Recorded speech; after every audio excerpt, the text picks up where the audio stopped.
Yang terhormat Bapak-Bapak, Ibu-Ibu, salam Pancasila.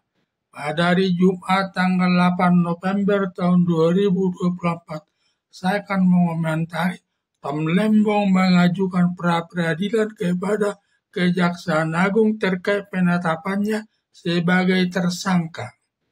Pada tahun 2015, Presiden Joko Widodo telah menjadikan Tom Lembong sebagai Menteri Perdagangan.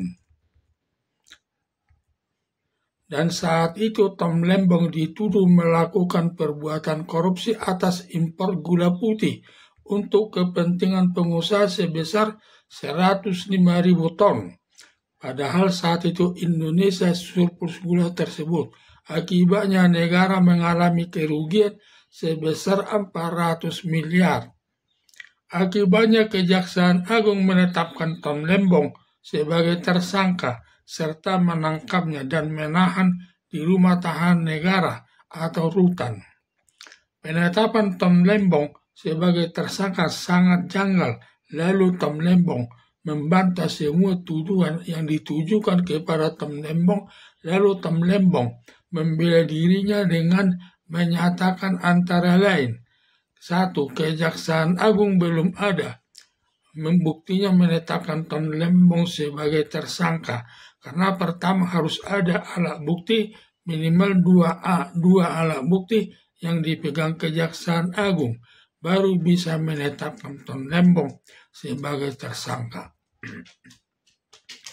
2. Tom Lembong mengimpor gula putih tersebut ketika menjabat Menteri Perdagangan, sehingga impor gula putih sudah disetujui dalam rapat kabinet. Berarti Presiden Joko Widodo sudah menyetujuinya.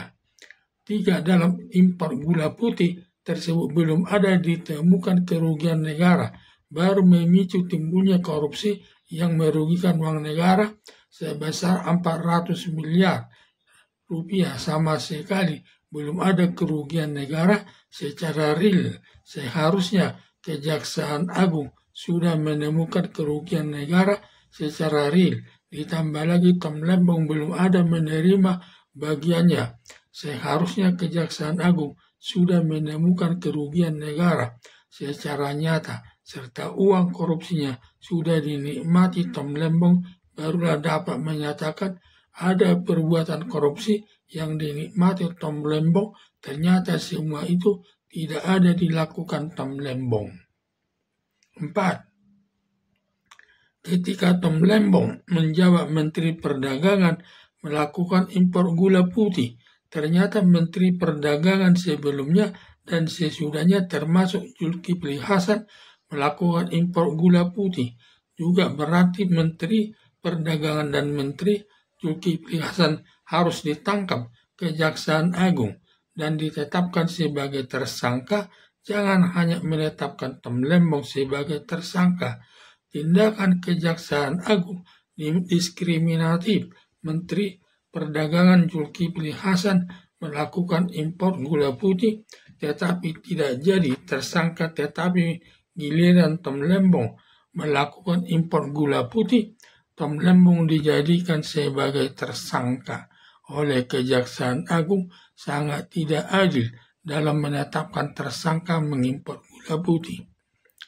Berdasarkan kejanggalan Kejaksaan Agung, lalu Tom Lembong mengajukan gugatan pra-peradilan ke Pengadilan Negeri Jakarta Selatan atas ditetapkannya Tom Lembong sebagai tersangka oleh Kejaksaan Agung dengan meminta Kejaksaan Agung membebaskan Tom Lembong dari semua tuduhannya. Selanjutnya, Hakim Pra-Peradilan Negeri Jakarta Selatan akan memeriksa perkara Tom Lembong. Terlebih pembuktiannya akan minta kepada jaksa alat bukti yang sudah ada di tangannya.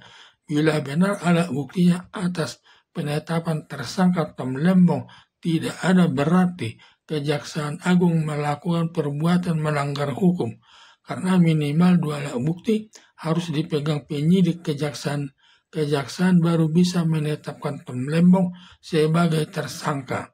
Padahal negara Indonesia sebagai negara hukum, bahwa hukum itu sebagai panglima, atau tertinggi dari seluruh lembaga negara, termasuk lebih tinggi dari presiden atau lembaga kepresidenan yang diwujudkan lewat putusan hakim di pengadilan.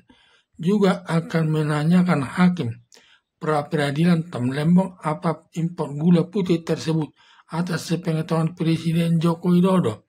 Bila dijawab Temlembong sudah dibahas dalam rapat kabinet dan semua sepakat atas impor gula tersebut, berarti Presiden Joko Widodo sudah menyetujui impor gula tersebut dan sudah sesuai dengan prosedur hukum yang berlaku di Kementerian Perdagangan. Juga hakim memperadilankan akan menanyakan Temlembong besarnya kerugian negara.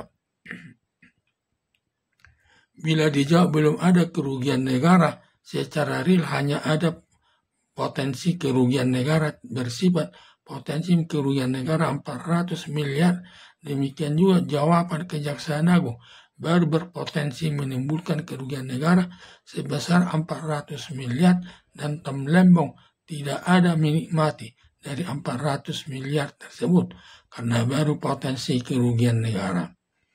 Bila benar keterangan Temlembong yang diberikan kepada hakim pra-peradilan di muka persidangan, demikian juga keterangan Kejaksaan Agung, sama kemungkinan besar gugatan pra-peradilan Temlembong diterima hakim pra-peradilan dalam arti memenangkan Temlembong dan pihak Kejaksaan Agung kalah dalam arti membebaskan Temlembong dari tahanan serta biaya perkara dibebaskan kepada pihak Kejaksaan Agung. Karena dalam perkara korupsi unsur-unsurnya adanya perbuatan impor gula putih, adanya kerugian negara sebesar 400 miliar, uang hasil korupsi tersebut seluruh atau sebagian dinikmati sendiri, keluarganya atau pihak lain.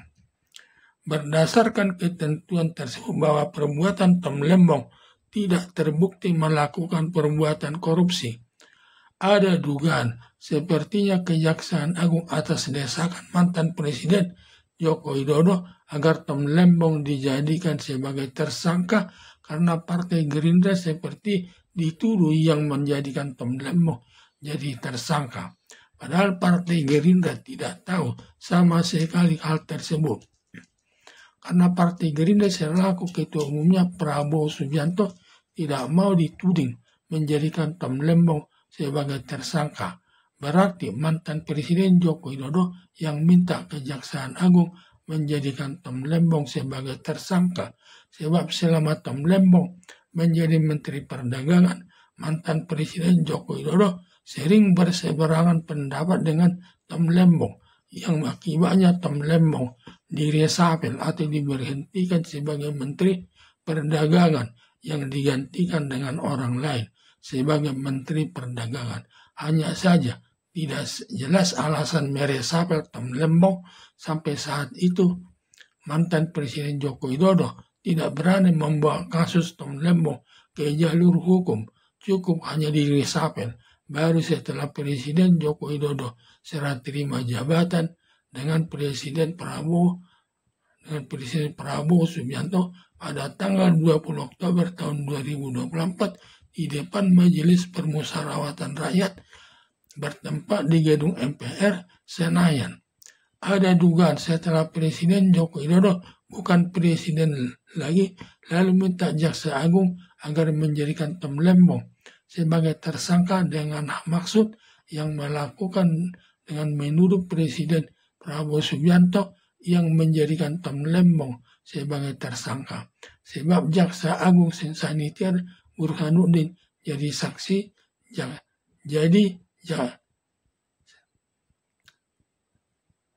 sebab Jaksa Agung Sanitiar Burhanuddin jadi Jaksa Agung lagi dalam Kabinet Presiden Prabowo Subianto. Besar peranan mantan Presiden Joko Widodo. Ada dugaan atas permintaan mantan Presiden Joko Widodo kepada Jaksa Agung Sanitiar Burhanuddin menjadikan Temlembong jadi tersangka.